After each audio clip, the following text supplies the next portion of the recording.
Hey, how's it going, guys? Eat My Addiction here, and I've got some hardcore team deathmatch on Villa.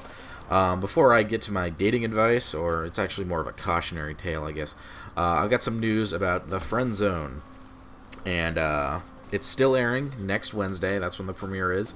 The thing is, we had a production meeting, marketing and production meeting, and we decided it would be the best thing for the show if we didn't post all the if it had its own home on YouTube.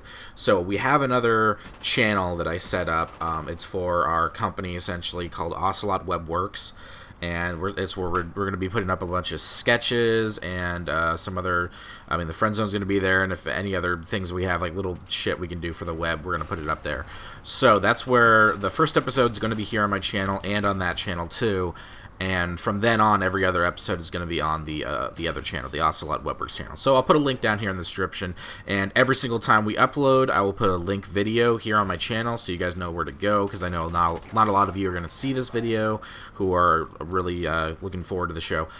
So I'm just trying to make this as easy as possible for you guys. So if you could, go sub up that other channel. You don't have to, but just be aware that the Friend Zone will not be here after the first episode.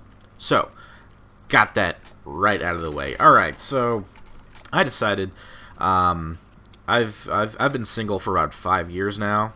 I know it seems like a long time, but I've been on a lot of dates, a lot of dates, mostly first dates.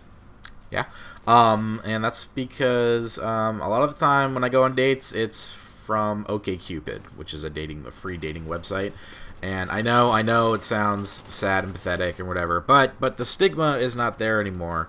They've actually done studies. Scientists actually did studies about online dating and found that people open up more easily on like dating profiles and shit like that.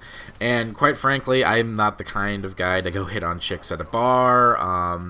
At parties, I meet girls, and that's fine and good or whatever. But honestly, I just It's an easy way to meet girls, and it's gotten me laid a couple times. I'm actually gonna put that on my tombstone that like OkCupid and MySpace got me laid. So, this one first date is fairly recent. This was in the last year, I think. It was back when I was in film school, and we met up for coffee, and we're having a good time. She was nice. I was being charming, I guess, and I have a tattoo, the very first tattoo I ever got. And it was a dare, essentially. My friend Mark was supposed to get the tattoo, and all of our friends said, if you get this tattoo, we will pay for it. And that's the rules of the dare.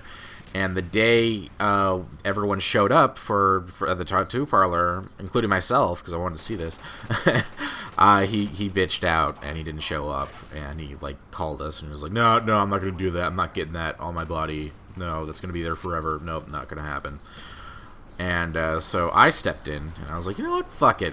I'll do it. I don't have a tattoo and I also don't have any shame. So I became the bearer of this tattoo, and if you go on my Twitter, you'll be able to see a picture of it. Go on my TwitPic profile, you'll be able to see it.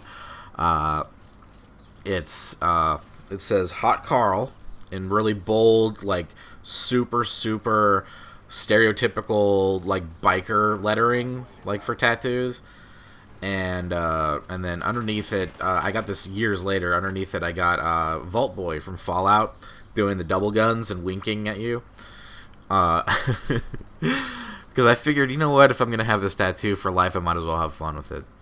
And so for those of you who don't know what a Hot Carl is, go Google it. I'm not going to describe it for you right here. It's not something I do. It's not something I'm a fan of. I just think it's funny. And the concept itself is funny. So I'm on this date, and she sees I have some tattoos on my lower arm. I'm wearing t-shirts, so they're visible. And she's like, "Oh, that's cool. What does that say? What's that?" And then I get into like, "Oh, I've got like one on my back, and then I got two on my upper arm as well." And she was like, "Oh, show me those." And I'm like, "Oh, well, I'm not gonna really show you the one on my back because I have to take my shirt off for that. And the other one, you know what? I don't really think I should show that to you." And she's like, "Why not?" I was like, it's just, let's just not. And she kept pressing. She's like, no, no, no, I want to see it. I want to see it. I'm like, okay, all right, fine. And so I lifted up my shirt and I showed it to her, and she's like, oh, what's Hot Carl? And like an idiot, I told her. I told her the whole story I just told you about the dare and what Hot Carl is, and fucking my backwards defense of like I'm not into it. I'm not into it. No, no, no. I just I think it's funny, and I'm pretty sure that made it even worse. And I could just see in her eyes just like that sinking feeling of like this isn't gonna work out. I just saw the exact moment that she made up in her mind that she would never see me again or talk to me again. And I don't know if you've ever had that feeling or you've seen that in someone, but it's not fun. And so I just said it. I just said it out loud. I'm like, the date's over, right? Like, I'm not going to see you again. Like, I ruined this. She's like, no, no, no. I'm like, no, no, no. You don't have to be nice. I ruined this. It's okay. It's all right. It's fine. It's a first date. It's not like I have a whole lot invested in this. We met online. It's fine. And so we parted ways, and she hugged me at the end of the date, just out of politeness, I think. So, there you have it. And hopefully I'll have more of these stories for you guys later. So, yes, thank you for listening and hearing my misery.